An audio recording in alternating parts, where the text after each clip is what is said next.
Living together brought us closer, but not in the way anyone expected. I wasn't looking for anything when he moved in. Not love, not drama. Definitely not the kind of feelings that kept me up at night, questioning everything I thought I knew about myself. I just needed a roommate. That's how it all started. Simple, until it wasn't.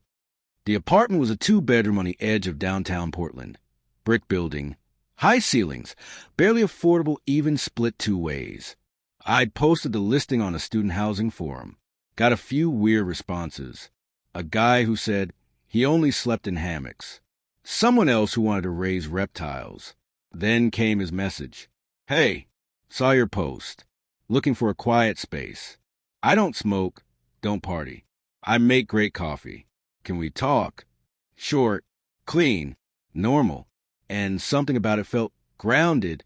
We met at a cafe the next day, and that's when I first saw him, Liam. He was wearing a navy hoodie and jeans, hair slightly messy like he'd been running his hands through it all morning, eyes blue-gray, kind of like storm clouds just before it rains. He was calm, polite, asked smart questions about utilities and guest policies. I liked him immediately. Not in a crush way. Not yet. Just that rare click you get with someone who doesn't drain your energy. So is this a yes? He asked as we shook hands. Yeah, I said. Welcome home. I didn't know that phrase would mean a lot more later. We moved him in that weekend. Liam didn't bring much. Just a suitcase, a few boxes, and one very beat-up guitar. You play? I asked as we hauled the last box upstairs. When I can't sleep. Any good? Terrible, he grinned. He wasn't. I heard him that night, softly strumming through the walls. The notes were a little off, but there was something honest about it, like he wasn't trying to impress anyone. Just exist. That's what Liam was like. I learned. He didn't try hard. He didn't have to. He just was.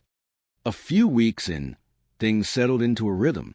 We shared groceries, alternated who cleaned the bathroom, took turns picking movie nights. It was easy, comfortable, but then the small things started. The things you notice without knowing why they matter, like the way he always hummed under his breath while cooking, or how he disappeared on Sunday mornings, always gone before I woke up back by noon, never said where he went, or how his room, always neat, had one drawer that was locked. You hiding a secret identity in there? I joked once. Something like that, he smiled, but didn't explain. It should have been nothing, but I couldn't stop wondering. Not in a suspicious way, in a curious way. Like the more I got to know him, the less I understood what he was hiding, and the more I wanted to know. One night, we were watching some dumb action movie. Midway through, a cheesy scene came on. 2 best friends caught in a storm, drenched, one helping the other up. I turned to make a snarky comment, but Liam was already looking at me. Eyes soft, brows slightly furrowed. He looked away fast, pretending to sip his drink. But something about that glance stayed with me. Too long, too intense, too familiar. I didn't say anything, but that was the first time I asked myself, was I imagining this, or was something really there? The next week, we had our first real conversation about relationships. We were sitting on the floor, splitting leftover pizza after a late study session. It was nearly 1 a.m., the kind of quiet where only the fridge hums and the world feels slower. You ever been in love? I asked, not sure why. He was silent for a moment, then shrugged. Once. Sort of. It didn't work out. What happened? Wrong time. Wrong people. Right feelings. I nodded. You? I thought I was. Maybe I just liked the idea of being seen. Liam looked at me closely. That's honest. You make it easy to be. And just like that, the room felt different. Charged. Like something was shifting. Or maybe it always had been. One night, I got home late. Rain dripping from my hoodie. Cold biting through my sleeves. Liam was in the kitchen, barefoot, hoodie half-zipped, making hot chocolate like he'd been waiting. Tough day, he asked. Awful. Sit. I got you. I did. And when he handed me the mug, his fingers brushed mine. Warm. Barely a second, but I felt it in my chest. deep, unexplainable.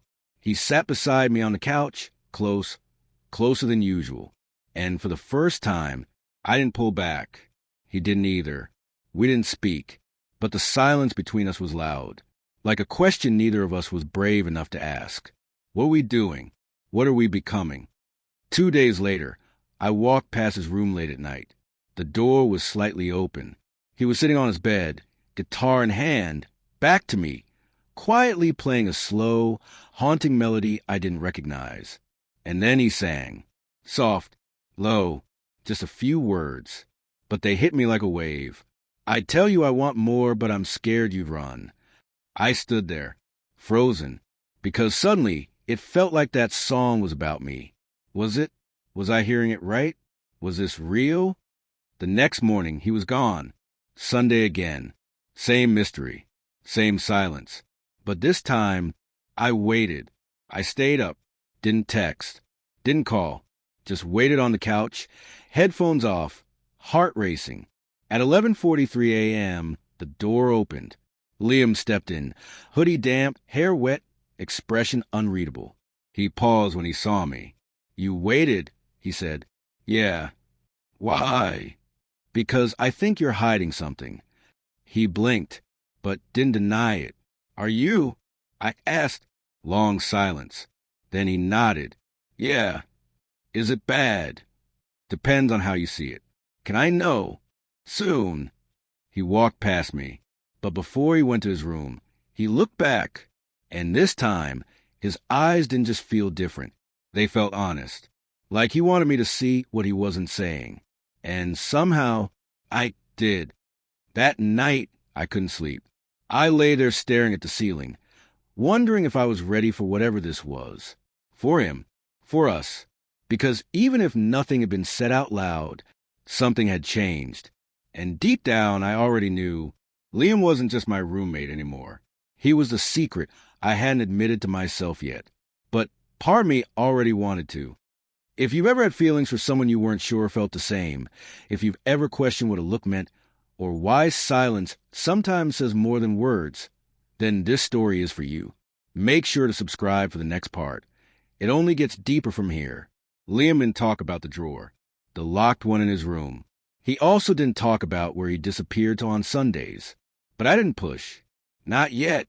Because sometimes when someone's been hurt before, trust isn't a door you kick open. It's a window you quietly wait beside. And I was still waiting. But that window, it was starting to crack open.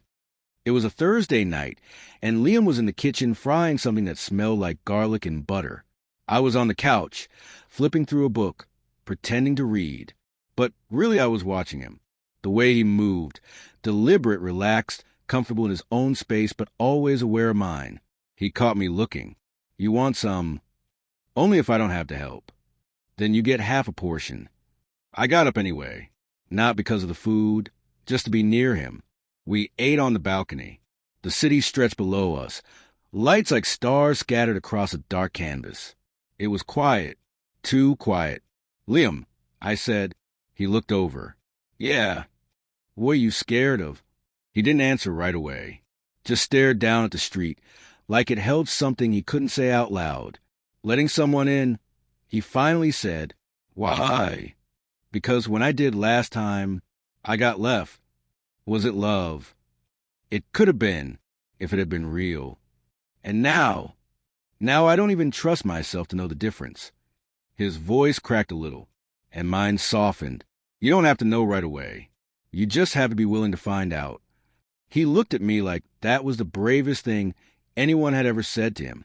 I'm trying, he said. With you, I'm really trying. I nodded.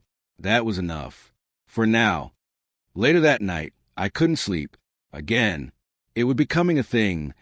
This restlessness when I knew he was just down the hall. I got up, walked to the kitchen, opened the fridge, not even hungry. And that's when I noticed the door to his room was open, not just cracked. Open. Liam never did that. Not when he was inside. Not when he was gone. I didn't mean to go in. But my feet moved before my thoughts caught up. And there it was. That drawer. Unlocked. Half open. And inside a box. Small. Black. About the size of a book. I hesitated, but only for a second. I pulled it out. Inside were old photographs.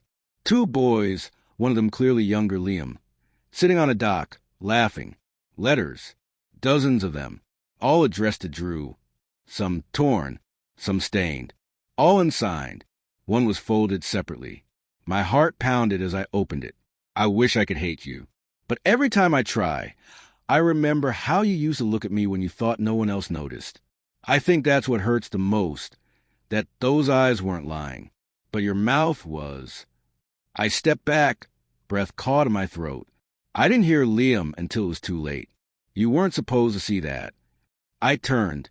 He stood in the doorway, hoodie half-zipped, hair damp from a shower. But his expression, it wasn't angry. It was hollow, wounded. Liam, I didn't mean to. It's okay. No, it's not. I shouldn't have. I left it open on purpose. I froze. You what? He walked in slowly, sat on the bed, looking down at the box.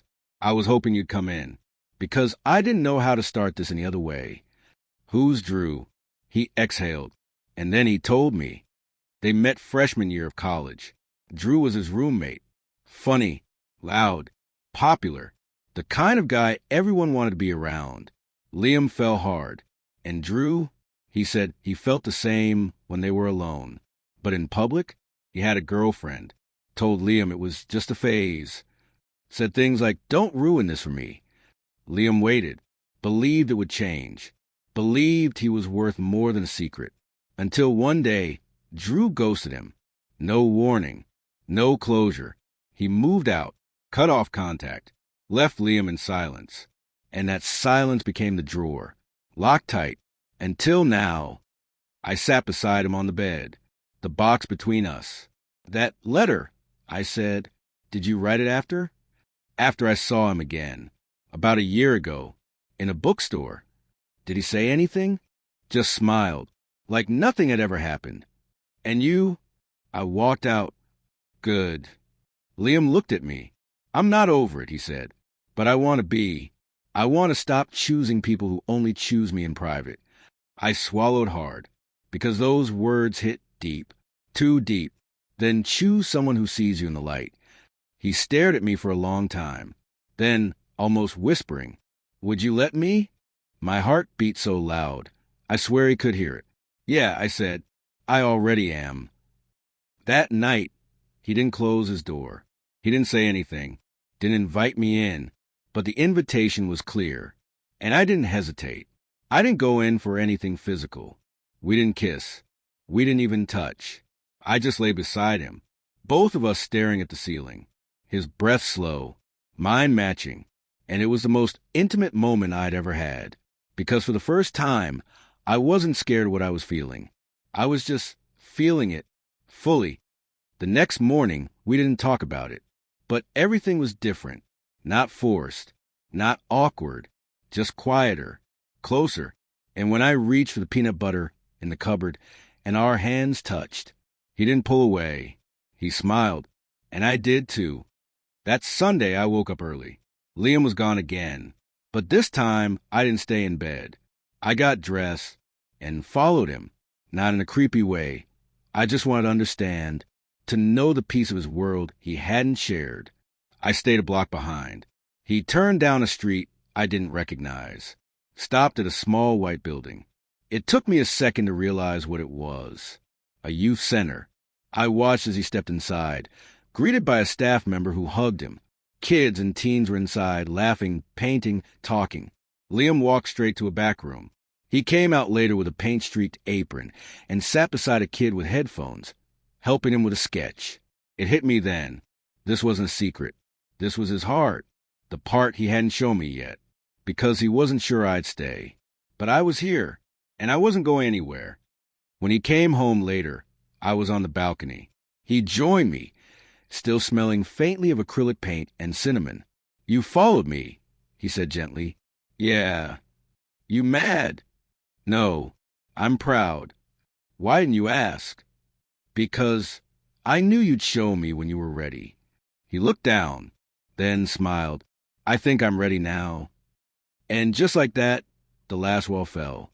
Not loudly, not dramatically, just a soft crumble into trust, into something that felt like love, but wasn't ready to say it yet. And that was okay, because I was ready to wait. And maybe so was he. Liam didn't say, I love you. Not when I lay beside him at night. Not when we cooked dinner to soft playlists. Not even when I folded his hoodie and left it on his bed because I knew it was his favorite. But the way he looked at me, that felt like love. And maybe that's what scared him most. We fell into a rhythm again. Different this time. Gentler. More charged. Every glance lasted a little longer. Every touch lingered a second too long. But we still hadn't defined it. There were no labels. No late-night decorations. Just the quiet building of something we couldn't name yet. And honestly, I didn't mind waiting. Because sometimes the in-between is more real than the destination. It was a Saturday when things cracked. Not broke, just cracked. Enough to let the light in. And the doubt, it started simple. We were hosting a movie night. A few friends. Pizza. A horror film that Liam picked just to watch me flinch at every cheap jump scare. We were all sitting in the living room. Blankets, soda cans, too much popcorn on the floor. Liam sat beside me. Our shoulders brushed. Our knees touched. And then, halfway through the movie, our friend Claire leaned over and said, "You guys are basically dating, right?" I laughed nervously. But Liam's face went still. Too still. He glanced at me, then back at the screen. Didn't say a word. Didn't smile. Didn't even shift. Just froze. And in that second, I felt something twist inside my chest. Because I wasn't embarrassed. But maybe he was. After everyone left, I lingered in the kitchen, cleaning up cans and rinsing plates. Liam sat on the counter, quiet. So, fun night. I offered. "Yeah," he said flatly. "You okay?" He didn't answer right away. Then shrugged. Why would Claire say that? Say what? That we're dating. Well, we kind of are, aren't we? He flinched. We're roommates. Roommates who sleep in the same bed sometimes. It's not like that. That hit. Hard. I turned to the sink. Heart thudding. Then what is it, Liam? Silence. Seriously, I said, because I'm getting really tired of pretending like there's nothing happening when there clearly is. He looked at the floor. I don't know how to be this, he said finally. With you? I'm not asking for perfection. I'm just asking you not to deny what's right in front of us. I'm not ready for people to see it. So what am I? Your secret? He didn't reply, and that silence felt like a slap. I dropped the towel on the counter and walked out. I didn't sleep that night. The couch felt too cold. The apartment felt too loud. And my chest felt too full of things I hadn't said. I didn't want to make Liam feel small, or rushed, or exposed. But I also didn't want to feel invisible. The next morning, he was gone again. Sunday. I didn't follow him this time. Didn't want to be the guy chasing someone who wasn't ready to be caught.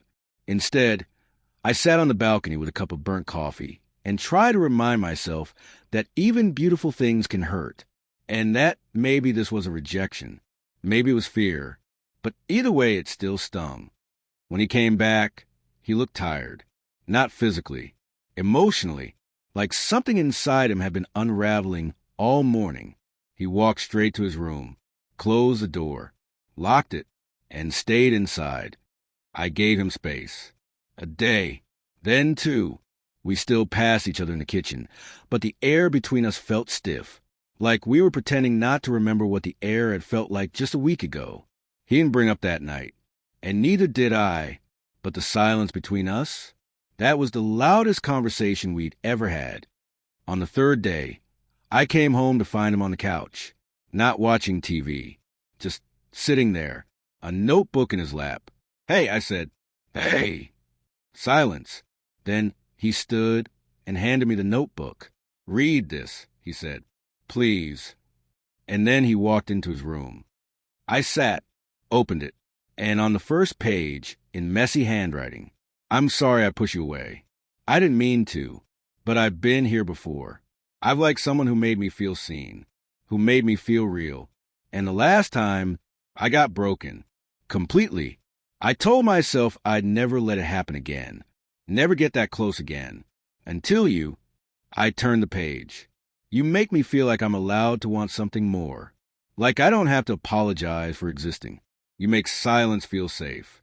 You make my worst days feel like they might still end okay. But I panicked. When Claire said that, I didn't hear it like a joke. I heard it like a spotlight. And I've lived my life hiding from those. Next page. You deserve someone who doesn't flinch when they're asked if you matter to them. You deserve someone who says, yes, without shame, I want to be that person. For you, I just don't know how to get there yet. But I want to try. If you'll let me. The last line was underlined. I don't want to be your roommate anymore. I want to be your something real. I sat there, notebook open, hands trembling. Because damn, he didn't say I love you. But somehow it felt even more powerful than that. I knocked on his door. He opened it slowly. Didn't speak. Just waited. I stepped in. Took his hand. I'm not asking you to be someone you're not. I said. I just want to be with a version of you that looks at me like I'm the only person in the room. His eyes softened. You are. Then let's stop hiding. Okay. He didn't say more. Didn't need to. He just pulled me into a hug. The kind that says everything without a single word. And in that moment, the hurt faded. Because what we had, it wasn't perfect. But it was real. Later that night, we lay in his bed. No walls between us. No secrets. He traced shapes on my arm with his fingertips. Are we okay now? He whispered. Yeah, I said. We're okay. Thank you for waiting for me. You were worth the wait. It's strange how fast something can feel like home. Not the space. The person. The way they hold their mug. The way their hoodie smells after a long day. The way their voice drops just a little when they're tired and not guarding their heart. That's what Liam became to me. A person who felt like peace. But peace never lasts forever. Not when the past has unfinished business. We were good. Better than good. Liam had stopped disappearing on Sundays. Instead, we'd wake up late, make pancakes, and eat them on the floor while music hummed softly from the speakers. He started calling me by nicknames. Nothing cheesy. Just quiet little things like trouble when I made a mess or book boy when I forgot to eat because I was writing again. He stopped locking his door. Stopped pulling away when we walked past people in public. And even though we hadn't said the big words, not yet, I could feel them rising between us like waves we were both finally ready to ride. I thought we were getting there. And then someone knocked on our door. It was a Thursday afternoon. I was home early from class, editing photos in the living room. 3 sharp knocks. I thought maybe it was a delivery. Maybe Claire. Maybe nothing. I opened the door and froze. A tall guy, maybe late 20s. Messy hair. Confident slouch. Eyes scanning me like I was someone he wasn't expecting. Is Liam here? He asked. Who's asking? Drew. Everything in me clenched. That name. The drawer. The letters. The box. Drew. Yeah. He's not home, I said carefully. Cool. Can you tell him I stopped by? He turned to leave, then hesitated. You're the roommate? I'm more than that, I said before I could stop myself. Drew smirked, like he'd heard that before. Sure, he said, walking off. I stood in the doorway long after he disappeared around the corner, heart racing, hands tight, and when Liam got home an hour later, I was still sitting there, waiting. You okay? He asked, setting down his bag. Someone came by today. He paused. Yeah. Drew. He didn't move, didn't blink, just stood there, still as stone. He's back in Portland. I said, he asked for you. Liam swallowed. Did you talk to him? I said you weren't home. I told him I was more than just your roommate. His eyes softened, but only for a second. Then they clouded again. I need a minute, he whispered. Liam, I need a minute, please. And he walked into his room, closed the door, didn't lock it, but I didn't follow. I just sat there, on the same couch where he once handed me hot chocolate with trembling fingers, and wonder why ghosts always return when you finally start breathing again. He didn't come out for 2 hours. When he did, he looked tired, like someone who hadn't slept in days. "I didn't know he was back," he said quietly. "Do you want to see him?" "No." "Are you sure?" "Yes. I'm with you now." "But," he sighed, "but I need to face it. I need to end it properly." I didn't like the sound of that, but I understood, because sometimes the only way to close a chapter is to read it out loud one last time. That weekend, they met. I didn't go, didn't ask for details, just kissed his forehead before he left and said, "You don't owe him anything, but you owe yourself peace." He nodded, "And I owe you honesty. I'll tell you everything after." 3 hours later, he came home. I stood in the kitchen, tried to act casual, but I was gripping the counter, so hard my knuckles were white. He walked in, quiet, dropped his keys, looked at me like he was seeing me for the first time, or maybe the 100th. I told him it was over, that I forgave him, but that I didn't want him in my life. How did he take it? Didn't believe me, said I'd always come back to him. "Will you?" "Never." He walked up to me, took my hand, because I already have what I was looking for. "You." I melted, not just from the words, from the way he said them. Certain, like it wasn't up for debate. We didn't talk more that night. Didn't need to. We just curled up under a blanket, my head on his chest, his fingers in my hair. The kind of silence that doesn't need filling. The kind that means something.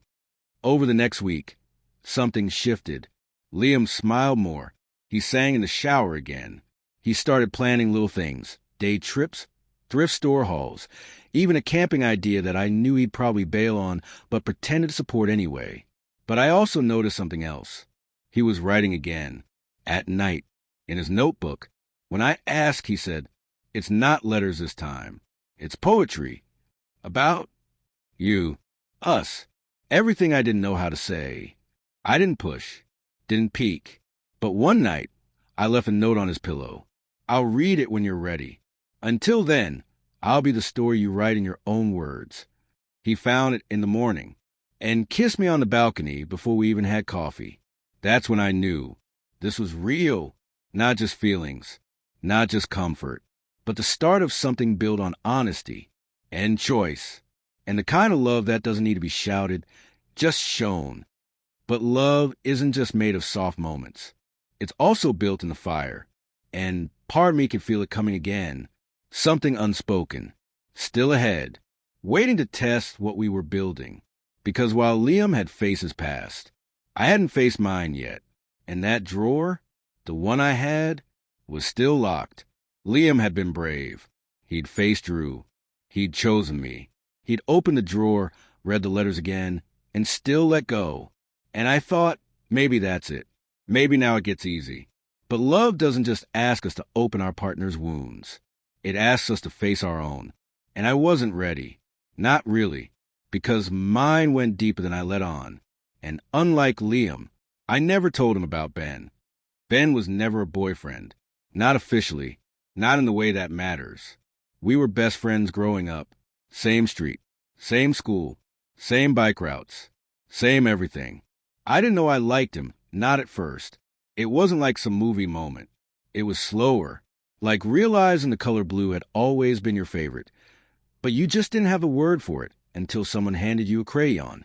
Ben was that crayon. The one that filled in everything I didn't know was missing. We had a summer. One. After high school. Nights by the lake. Drunk on warm soda and cheap freedom. He kissed me once. Soft. Quick. Scared. And I kissed him back. But the next day, he ghosted me. Not just emotionally. Completely. Deleted me from socials. Blocked my number. Told people I was obsessed and confused. I never got closure.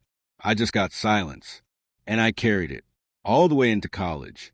All the way into Liam. It wasn't like I was comparing them. Not directly. But sometimes when Liam touched my face, when he looked at me like I was something gentle, something worthy, I heard Ben's voice in my head, telling people I was faking it, that I made it up, that I wasn't normal. And so, even when Liam gave me love in its softest form, part of me still flinched, waiting for it to be taken away. One night, we were lying on the floor. We'd lit a dozen candles. Not for romance, just because we both liked how the wax smelled when it melted. Liam was reading one of his poems aloud, and I was trying to listen. Really, I was, but my chest felt tight, like something wanted out, something old, something ugly. He looked up halfway through a line and said, "You okay?" I nodded, lied. "Yeah, just tired." But he knew me better than that. "You've been distant." "I'm here." "No," he said. "You're next to me, but you're not with me." And that was it. The moment broke. I sat up. "I have to tell you something." He put the notebook down, waited, didn't speak, didn't rush, just listened. And somehow that gave me the courage.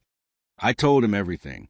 About Ben, about that summer, about the kiss, the fallout, the way it made me afraid of being wanted, afraid of being wrong. "So when you said you wanted me," I whispered, "part of me didn't believe you. Not because of you, but because of what it felt like the last time someone did." He was quiet.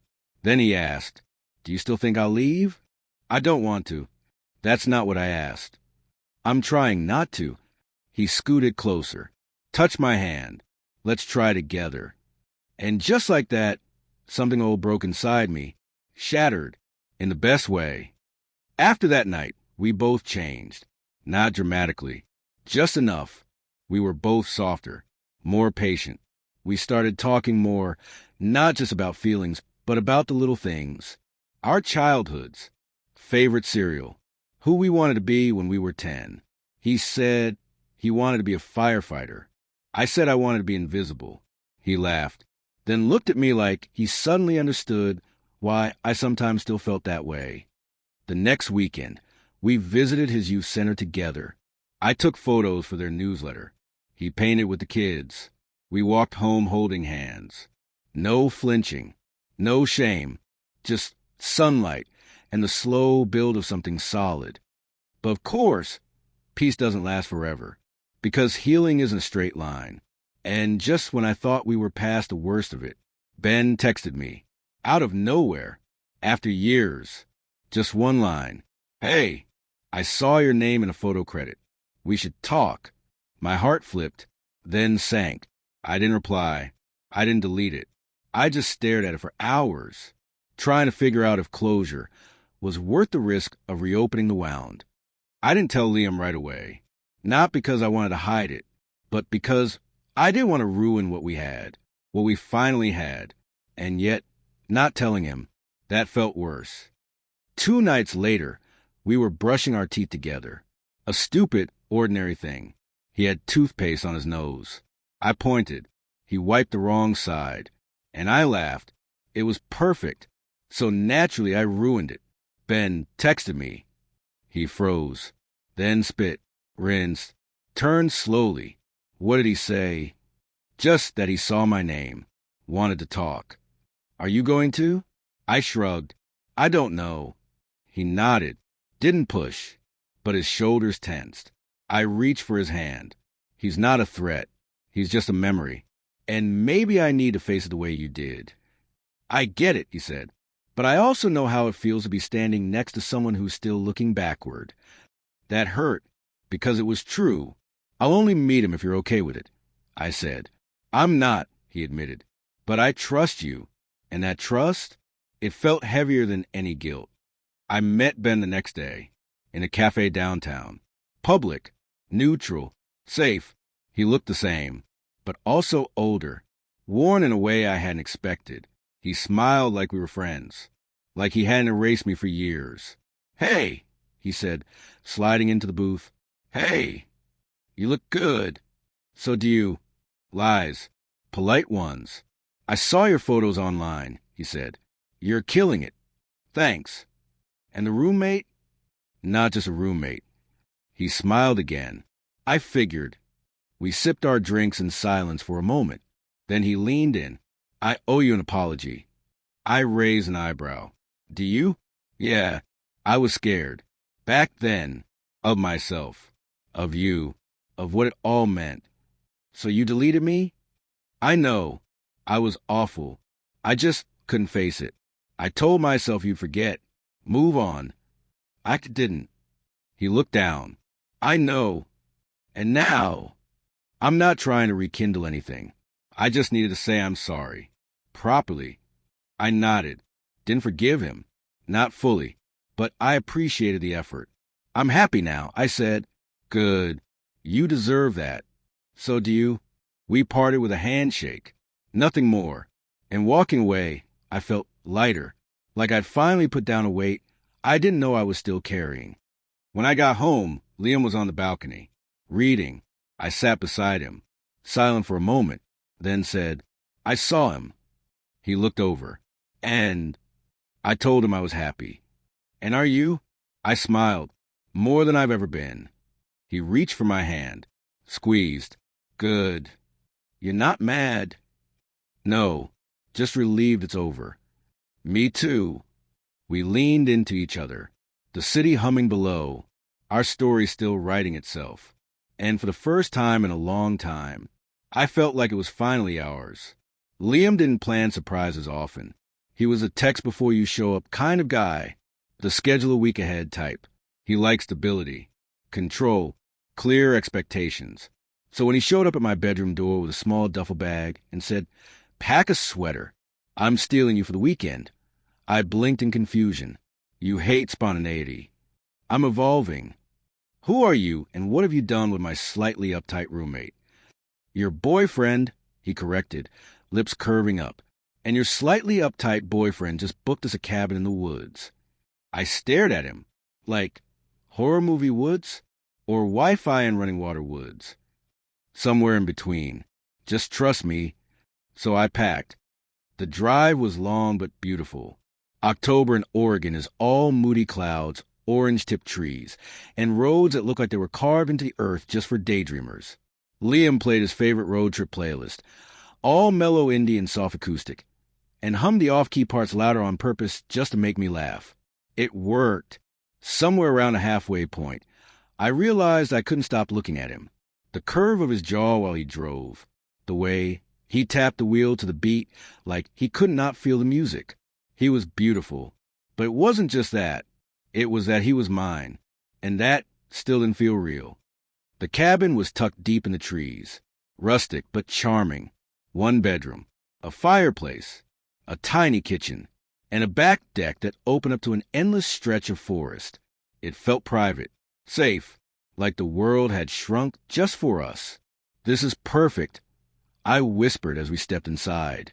Yeah, he asked, watching my face. Yeah. He grinned. Good. Because I didn't plan anything else. Just you, me, and not leaving this place for 2 days. That your way of saying you're kidnapping me? I prefer romantically detaining. We didn't unpack right away. Instead, we made hot chocolate, curled up in front of the fireplace, and watched the flames dance. No phones. No distractions. Just us. That night, we lay in bed under a heavy quilt, limbs tangled, faces close. The windows were cracked just enough to let in the crisp scent of pine. Do you think we're going too fast? I asked quietly. He blinked. Where's that coming from? I don't know. Maybe the fact that I'm lying in a forest bed with my ex-roommate turned boyfriend, and it all feels a little too perfect. You think this is perfect? He teased. Don't let it go to your head. He kissed my forehead. If it feels right, why question it? I hesitated. Because things that feel this good usually end. He stilled.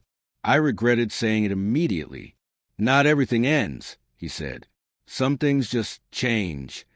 Change and feel like an ending. Then let's not change, he whispered. Impossible. Then let's change together. The next morning, we woke up late and made pancakes that stuck to pan and turned out more like sweet scrambled eggs. We ate them anyway. We went on a hike, held hands, took pictures, talked about our future. And that's where things shifted. It started with a simple question. If you could live anywhere, where would it be? I asked. He smiled.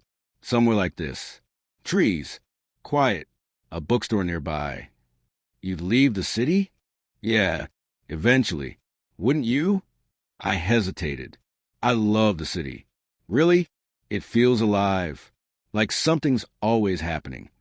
But you don't even like loud bars or big crowds. Yeah, but I like being near them. Like options.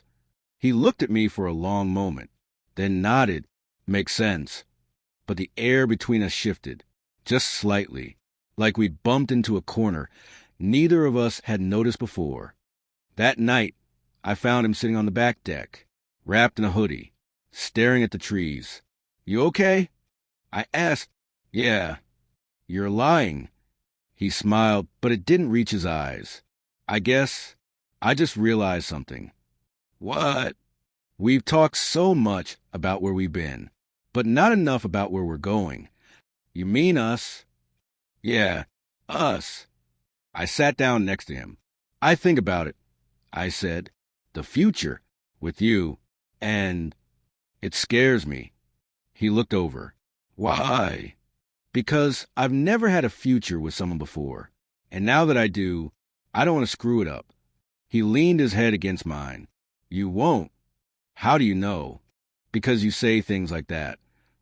We sat there until the stars came out, talking about nothing, talking about everything, like two people trying to fit puzzle pieces together before the picture even made sense. Later, in bed, I asked, what if we grow apart? Then we try harder. And if we fail, then we fail trying. I buried my face in his chest. He held me tighter. I'm not going anywhere, he whispered. And for the first time in a long time, I believed him. The next morning, we drove home in silence.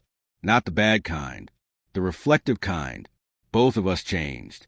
Not because something broke, but because we both realized how much we wanted to not break. Back in our apartment, everything felt a little more fragile, like we'd seen a possible ending far off, blurry, but real, and now we were tiptoeing around it, not avoiding it, just aware of it. He went back to his poems. I went back to my photography, and we held hands in the spaces between. But something was brewing, not between us, around us, because no matter how safe love feels, life always finds a way to test it. A week later, Liam got a call. I only heard one side of the conversation. Muffled voice, brief words, long silence. When he hung up, he looked pale. Who was it? I asked. He hesitated. My mom. Everything okay? She's sick. The world stopped.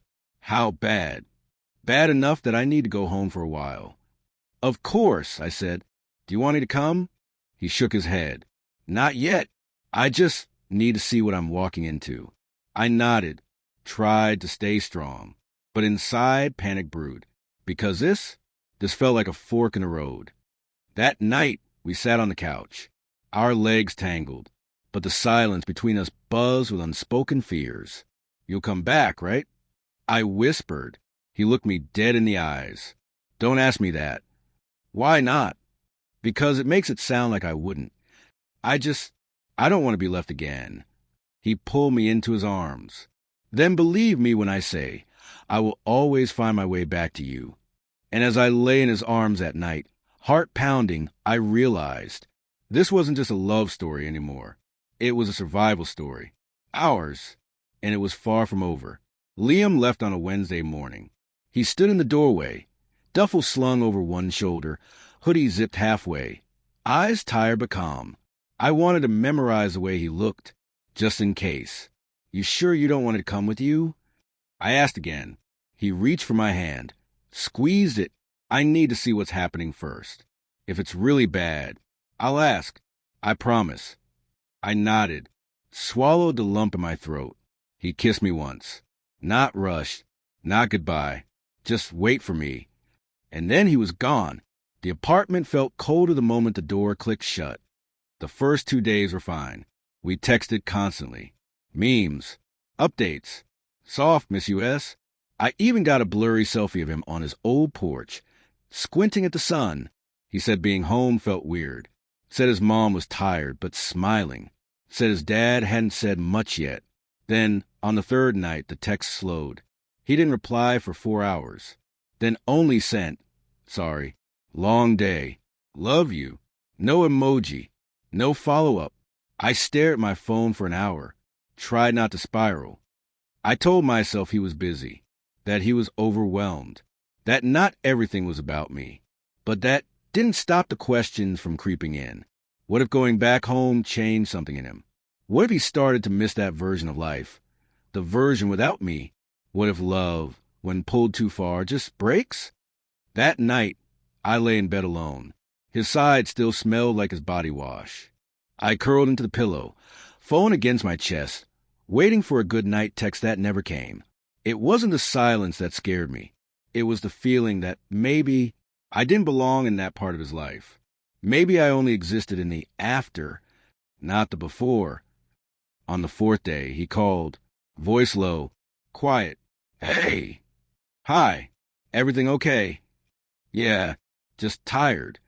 Pause. I miss you. I said, I miss you too. But it felt off, like he was reading the words instead of feeling them. Did something happen? I asked. No, just family stuff. It's a lot. Want to talk about it? Not really. Okay. Silence. Then he said, I should go. I'll call tomorrow. Wait, Liam. But he'd already hung up. I sat there for a long time, phone in hand, staring at the wall. And then I did something I hadn't done in months. I opened the drawer, the one where I kept old photos, journals, pieces of myself I wasn't ready to throw away, but couldn't quite face either. And buried under a stack of Polaroids from freshman year, I found a note, the one Ben had left, after our first and only kiss. You make me feel things I'm not ready for. I'm sorry. B. I hadn't read it since that summer. And now, for some reason, it burned in my hand. I wonder if Liam was writing something too, or if he was slowly forgetting how to hold a pen when it came to us. The next morning, he didn't text. By noon, I was pacing. By 2, I was checking his socials. Nothing new. By 5, I finally caved and called. Straight to voicemail. Twice. On the third try, I heard it. Hey, this is Liam. I can't come to the phone right now, but leave a message and I'll... Click. I didn't leave a message. Just sat there, heart thudding, gut twisting. And then, finally, at 9:43 p.m., I got a voicemail from him. Not a call. Not a text. A voicemail. My fingers shook as I played it. His voice was soft. Tired. Hey, I know you've been calling. I needed space today. I'm sorry. Things are complicated here. I didn't want to say something I'd regret. Not about you, just about everything. My mom had a hard day. I got into it with my dad. It's like I never left. And I guess part of me feels like maybe I never should have. He paused. And in that pause, my stomach dropped. Then, I'm not saying I regret anything with us. I don't. I love you. But I need to figure some things out while I'm here. Alone. Please try to understand. I'll call soon. I promise. End of message. I sat there in silence. The kind that feels heavy. Like it's pressing on your chest. I need to figure some things out. Alone. What did that even mean? Was he having doubts? Or was he just overwhelmed? Or both? And the scariest part, I couldn't ask. Not without pushing. And pushing was how people break. The next day, I did something drastic. I left the apartment. Went to the park, where we had our first real conversation. Sat on our bench. Watched the people pass. Families. Friends. A couple holding hands and laughing like they'd never known heartbreak. And I let myself cry. Not loud. Not dramatic. Just tears sliding down my face as I whispered, please come back to me. Not just physically, emotionally, because I could feel him slipping. And I didn't know how to hold on without breaking both of us. That night I texted him. Simple. I love you. I'm here. No pressure. Just don't disappear. He didn't reply, but the message was marked read, and I clung to that like a lifeline. Days passed. He called once more, voice steady but distant. We talked for 10 minutes. I told him about a new photo series I was working on. He said he missed the sound of the rain on our balcony. We didn't talk about us. Not really. And when the call ended, I realized I didn't feel better. I felt lonelier than before, because silence is easier to survive than the sound of someone you love. Sounding like a stranger. 1 week turned into 2, then 3. I started sleeping on his side of the bed. His hoodie became my armor. And every night, I checked his messages like they were medicine I wasn't sure would work. Then, finally, one morning, he texted, "I'm coming home." 2 words. But everything in me lit up. And immediately after, fear. Because when someone leaves and comes back, they're never quite the same. And neither are you. He arrived that afternoon. No suitcase, just a backpack. He looked exhausted, but his eyes softened when they met mine. "Hey," he said. "Hey." I wanted to run into his arms. I didn't. I let him come to me. And when he did, he wrapped his arms around me like he'd been drowning and finally found air. We stood like that for a long time. No words, no questions, just heartbeat against heartbeat.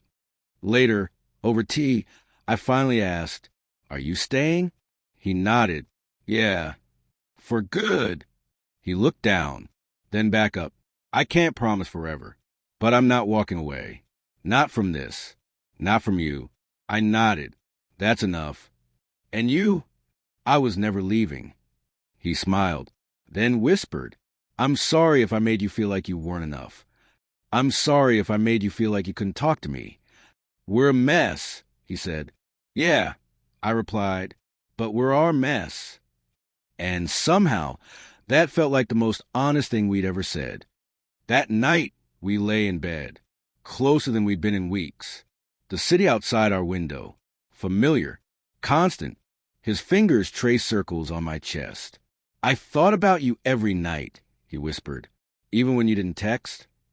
"Especially then." I turned to face him. "We need to talk more." "Yeah." "No more disappearing. No more voicemail truths." "Agreed." And then he said, "I want us to last." "Me too. Even when we're scared?" "Especially then."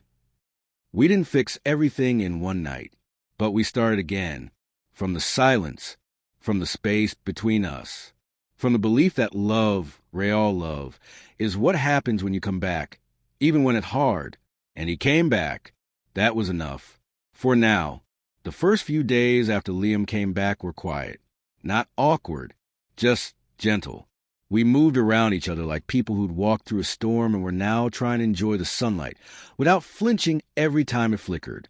He made coffee in the mornings again. I went back editing photos at the kitchen counter, bare feet tucked under me, hoodie sleeves pulled over my hands. We didn't talk about the distance. Not directly, but it lingered like the scent of rain on pavement. Present, lingering, soft.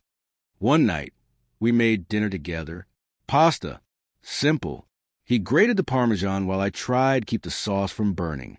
Halfway through, he bumped his hip against mine and smiled. "We're good at this." Burning sauce. No. Being. That word stuck with me all night. Being. Not dating. Not figuring things out. Just being. Existing together without having to constantly define or defend it. But that's not how the world works, is it? Eventually, it asked for labels. It started with an invitation. His friend group from high school was having a reunion of sorts. Some weekend hangout at a bar across town. "You don't have to come," Liam said, scrolling through the message. "It's just a casual thing." "Do they know about me?" He paused. "They know I have a boyfriend. But do they know I'm me?" He looked up. "What does that mean?" "I mean, do they know I'm not just some abstract boyfriend, but your boyfriend?" He set his phone down. "You're nervous." "Shouldn't I be?" He reached across the table, took my hand. "You don't have to prove anything to them." "It's not about proof," I said. "It's about not feeling like a ghost." He nodded. "Then let's go together." "You sure?" "Only if you want to." I hesitated, then nodded. "Let's do it." The bar was louder than I expected. Dim lights, tall booths, that kind of ambient music that makes it hard to tell if people are laughing with you or just nearby.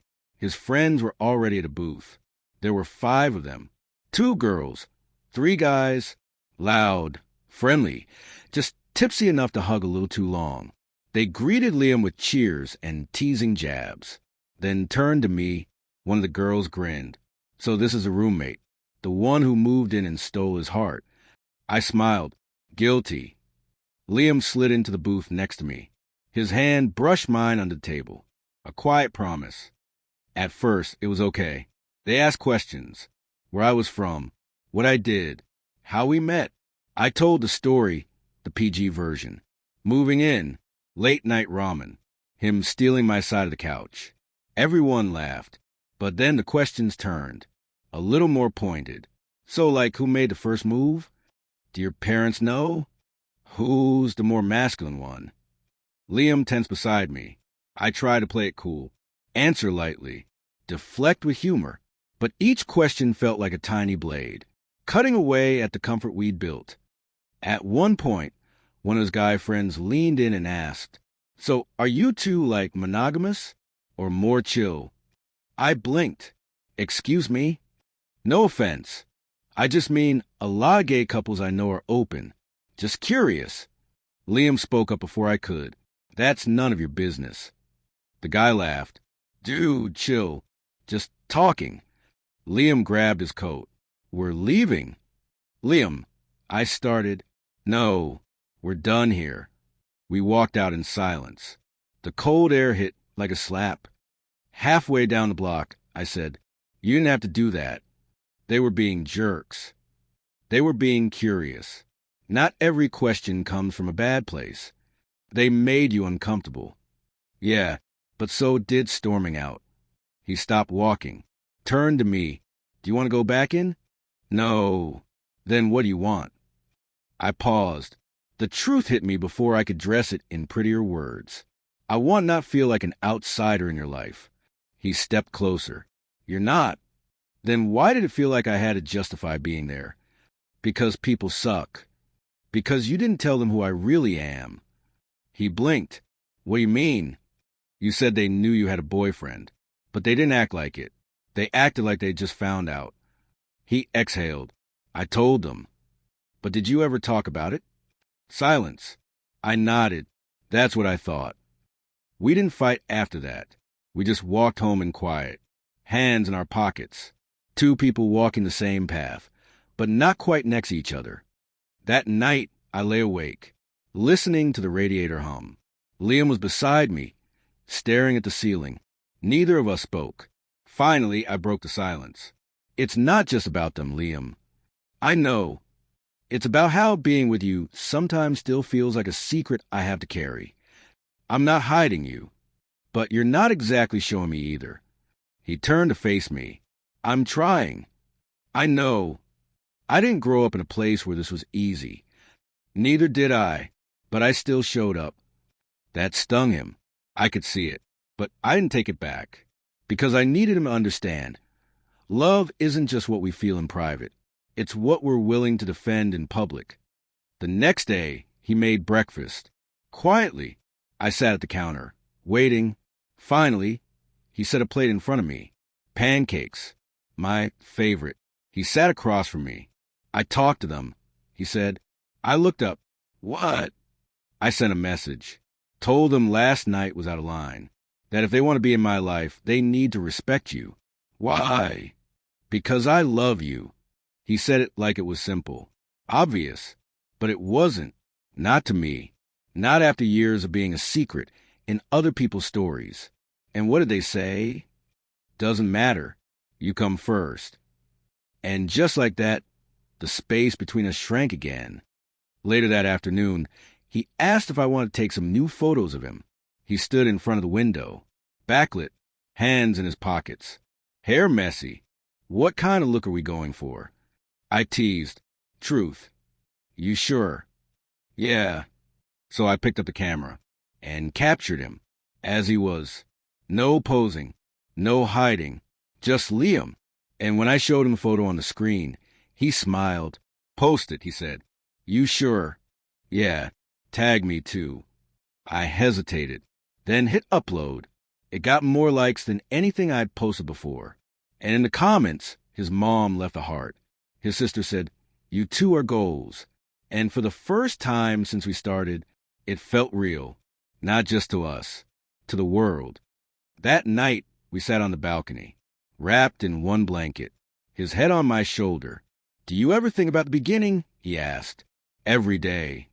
What if we never became more than roommates?" I smiled. Then I'd still be stealing your cereal. And I'd still be pretending I didn't like it. We both laughed. "I'm glad we took the risk," he said. "Me too." And then, softly, "We're not just surviving anymore. We're choosing. Every day." He kissed me. And this time, it didn't feel like hiding. It felt like arriving. Sundays started like any other. Liam was making scrambled eggs. I was half asleep on the couch, wrapped in his hoodie, flipping through a book I'd already read twice. The apartment smelled like butter and coffee. Peace. Real warm. Earned peace. "You want toast?" he asked. "Do I ever not want toast?" He grinned. I threw a pillow at him. But just as he turned to reach for the bread, 3 knocks. Not loud. Not frantic. Just firm. Deliberate. We both froze. I sat up straighter. "You expecting anyone?" He shook his head, walked toward the door, peeked through the peephole, then turned pale. "It's my dad." Everything stilled. The pan on the stove hissed, overcooking the eggs we'd now never eat. "Should I go to the bedroom?" I asked quietly. Liam looked torn, like he was choosing between 2 versions of himself. Then, "No, stay." He opened the door. Liam's dad stood in the hallway, holding a worn baseball cap in his hand, as if unsure whether to wear it or twist it until it fell apart. He looked older than I remember from a few photos I'd seen, more tired, weathered. His eyes shifted from Liam to me, and then back to Liam. "Can I come in?" Liam hesitated, then stepped aside. "Yeah, sure." The air changed, like something sacred had been disturbed. I stood, nodded politely. "Hi, Mr. Grant." He gave a small nod, didn't smile, didn't speak, just sat down in the chair by the window like it was a courtroom seat. Liam sat across from him. I stayed by the kitchen counter. A buffer zone. For a long moment, no one spoke. Then Liam said, "You should have called." "Would have if I thought you'd answer." "Mom's okay." "She's fine. Told me you were back. Figured I'd check in." Liam nodded slowly. "That all? Heard you brought someone home this time." His eyes flicked to me again, then back to Liam. Something in his tone made my stomach twist. "Yeah," Liam said. "That's Ben." No hesitation. No shame. Just truth. But the silence that followed felt like a loaded gun on the table. "So it's true then," his father said, "that I'm with someone I love?" "Yeah." His dad exhaled, a sound full of weight and warning. "You always were different." "Thanks, I guess." Not a compliment. Liam stiffened. I took a step forward, but he held up a hand without looking. "Dad, if you came here to insult me, I came here because your mother's worried. She thinks you're running from something. I'm not running. I'm living." With him. That's when Liam stood, and I saw the storm break in his eyes. "Yeah, with him. You want to make a problem out of that? Go ahead, but don't do it in my home." His dad stayed seated. Didn't flinch. "I raised you better than this." "No, you didn't," Liam snapped. "You raised me to be scared of who I am. You raised me to lie, to hide, and I'm done with that." I'd never heard his voice like that, not shaking, just sure, solid, and it made something ache in me, because I knew that kind of hurt, the kind that comes from finally standing up, even if it means standing alone. His dad stood slowly, put the cap back on. "Your choice."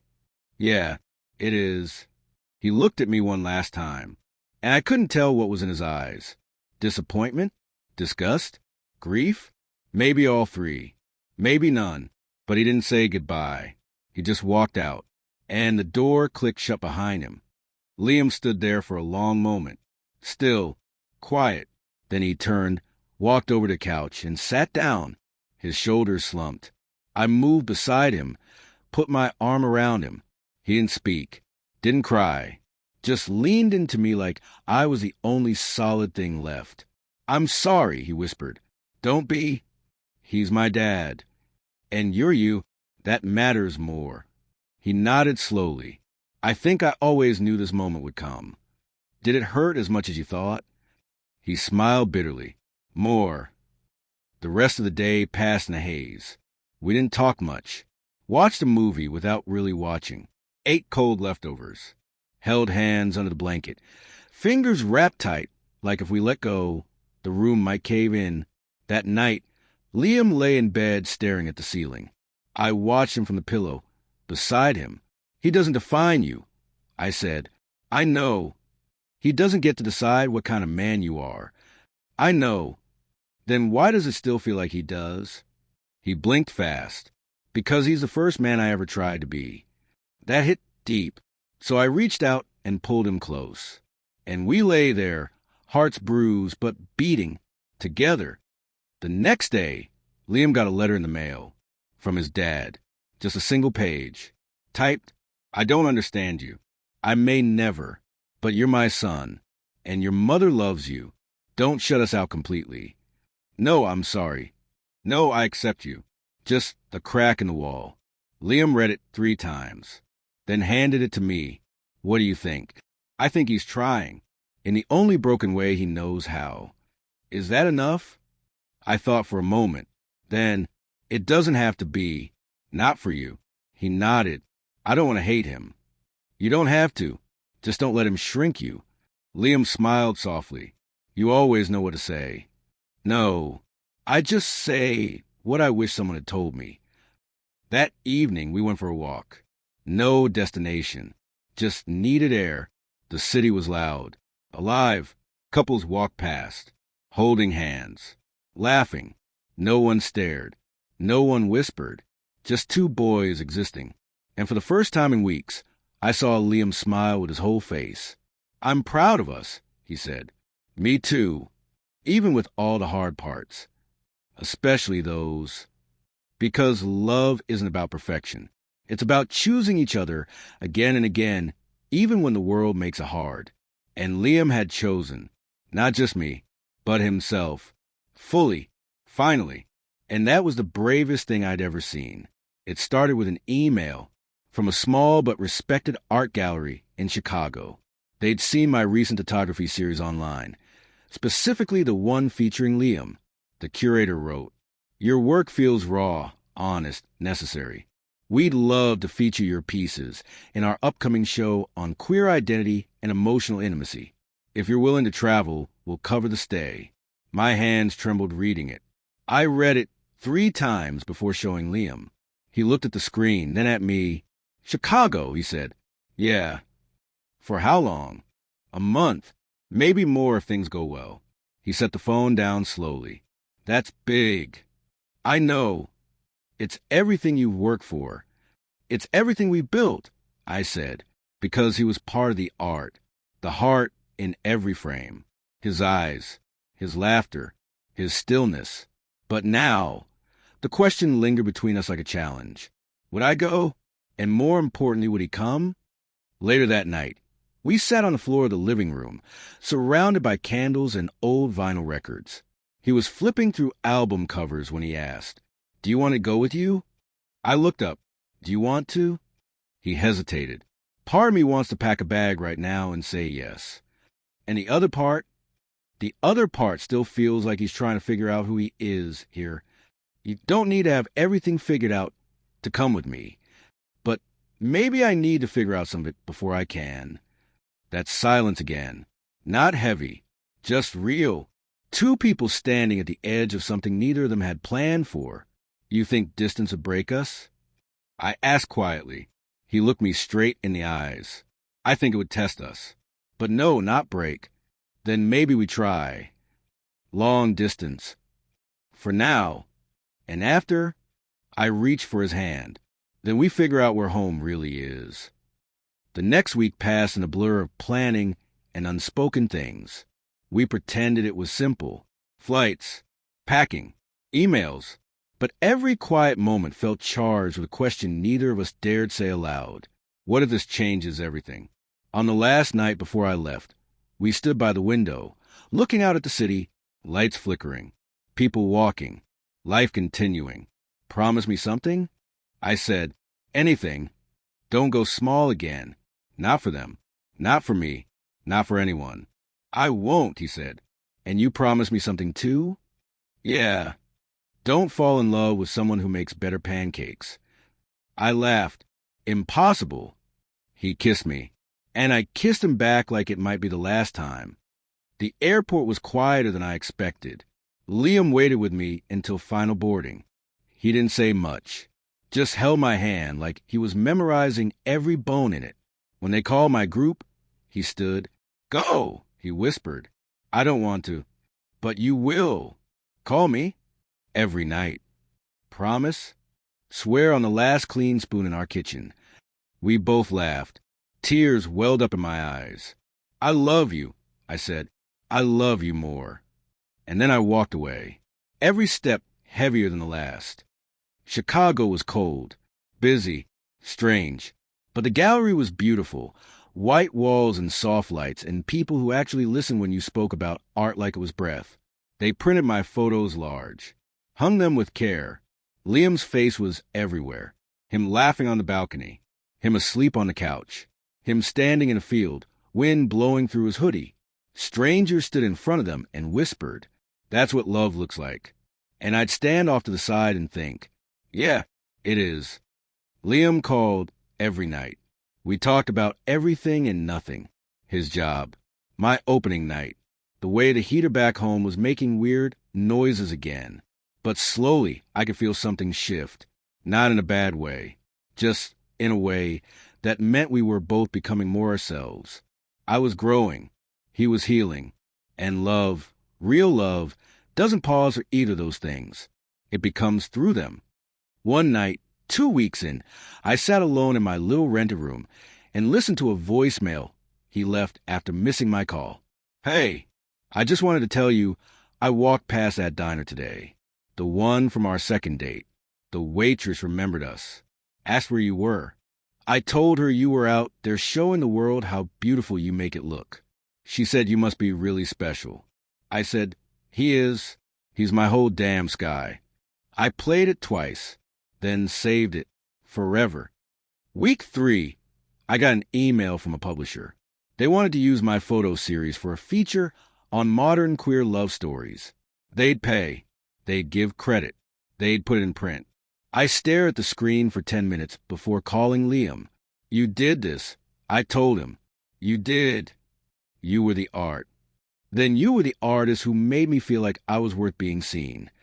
We were quiet for a moment. Then he asked, Ben, what if I came there? My breath caught. What? Not forever.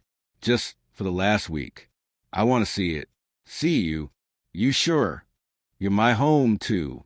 For days later, he arrived. I met him at the station. Same duffel bag. Same half-zipped hoodie. But his eyes, they were different. Wider. Clearer. He looked around the city like it was a test he was finally ready to take. And when he saw me, he didn't hesitate. Didn't pause. Just ran to me. Right there, in front of everyone. He picked me up and spun me like a rom-com cliche. And I didn't care who saw, because that was ours. That night, I took him to the gallery. It was closed, but the curator let us in for a private walkthrough. We moved from photo to photo, silent. He stopped in front of one, him looking out the window, hand half raised like he was reaching for something beyond the glass. That's how I felt before you, he said. And now I'm not looking out. I'm looking in. Later, in the hotel room, he curled up beside me. I'm proud of you, he whispered. You made this possible. No, I just reminded you how brilliant you already were. I pulled him closer. We're not the same people we were. No, he agreed. We're better. And I knew in that moment, distance hadn't weakened us. It had refined us, like heat does to glass. In the final days of the trip, we explored museums, coffee shops, parks. We took photos of each other, blurry and laughing. We talked about what was next, new jobs, bigger apartments, cities that felt like home to both of us. And on our last night, walking through a quiet side street lit by fairy lights, he said, I used to think love meant giving up parts of yourself for someone else. And now I know it means finding more of yourself with them. I stopped walking. Liam? Yeah, you're everything I never knew I needed. He looked at me, stepped closer. And you're the reason I finally believe I deserve happiness. He kissed me, not like a goodbye, not even like a beginning, but like a moment suspended in time. When we'd remember every time the world felt too loud. We came back to the apartment just as the sun was rising. Same building, same walls, but nothing felt the same. Not after everything. Liam dropped his bag on the floor and looked around. It smells like dust and old toast. So, exactly like we left it. He laughed, stretching.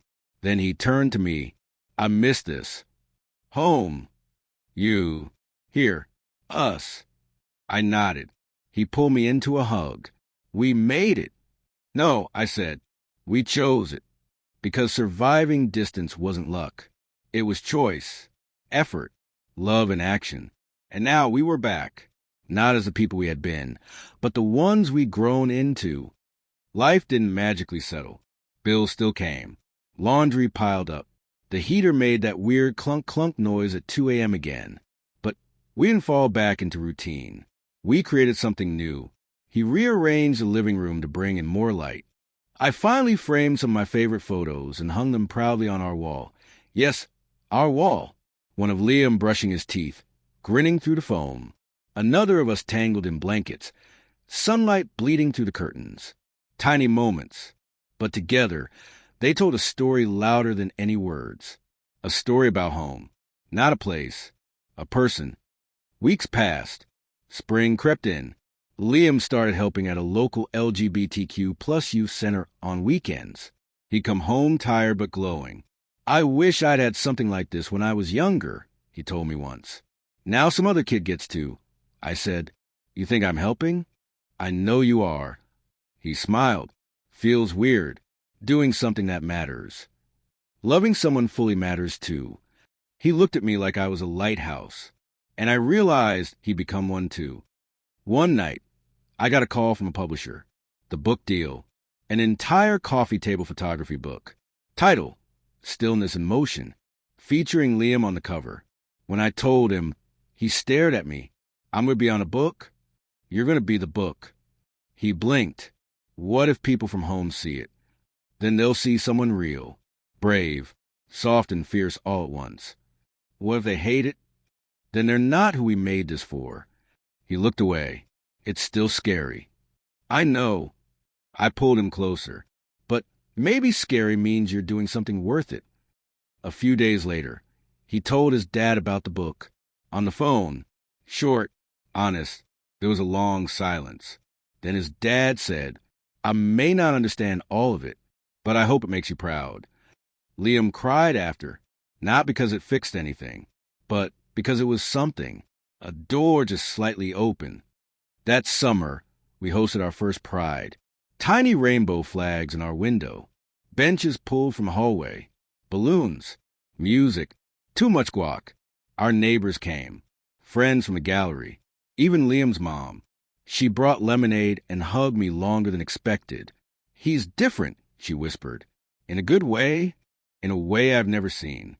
Thank you. Later, she hugged Liam too. And he didn't flinch. He smiled. That night, after the guests left and the apartment was a mess of empty cups and glitter, we sat on the floor eating cake straight from the tray. Did we really just host a pride party?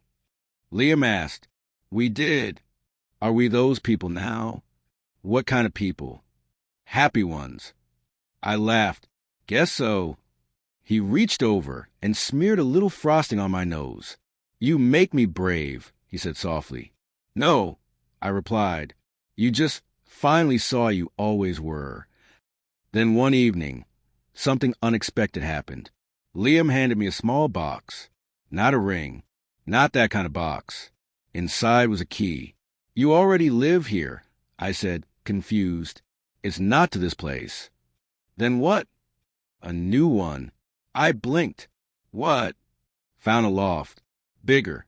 Brighter. It's still us, just with better sunlight. You want us to move?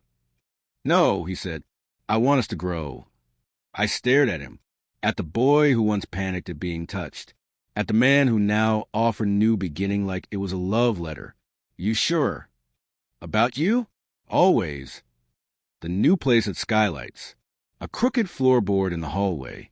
And a little corner I turned into a studio. Liam painted one of the walls himself. The wrong shade of blue. Twice. We laughed, then painted over it together. One night, while unpacking, I found the old photo of us from our first month as roommates, sitting awkwardly on the couch, one cushion between us. I showed him. We looked like strangers. We were. And now, he pulled me in. Now you're the only thing that feels familiar in the best way. Weeks later, the book launched. It sold out in 2 days. Interviews followed. Online features. Mentions in big-name blogs. People started messaging me. Your photos made me cry. I finally saw myself. That shot of him looking out the window, I felt that for years. One day, Liam turned to me and said, I want to be more involved. With what? Telling stories like ours. You already are. No, I mean really, maybe volunteer. Speak. Write. Help someone feel less alone. I smiled. You'd be incredible. You think I could? I know you can. And he did. Liam started mentoring queer teens through the center. He wrote blog posts. One went viral. Being the son my father never saw and the man I always was. It was raw, honest, powerful. And at the end of it, he wrote, I thought love would be the scariest part. But it turns out hiding was. I'm done hiding. If you're reading this and you're scared, just know someone out here already loves a version of you you're afraid to be. I read it twice, then hugged him like it was the first time. A year passed. Seasons changed. So did we. More steady. More ourselves. Still messy. Still learning. But always choosing each other. Every fight. Every joy. Every morning coffee. Liam. Ben. Roommates who became something they never saw coming. Not a story of tragedy. Not a secret. But a quiet revolution in the shape of love. One evening, sitting on our rooftop under string lights, he asked, Do you regret it? What? Us. The risk. Letting it become more. I looked around. At the skyline. At the photos on my camera. At him. Then answered, It was never a risk. Why? Because you were always the safest thing I've ever known. He kissed me. And in the stillness of that night, with no need to hide or fear or wait, we simply were. Whole, seen, and finally free.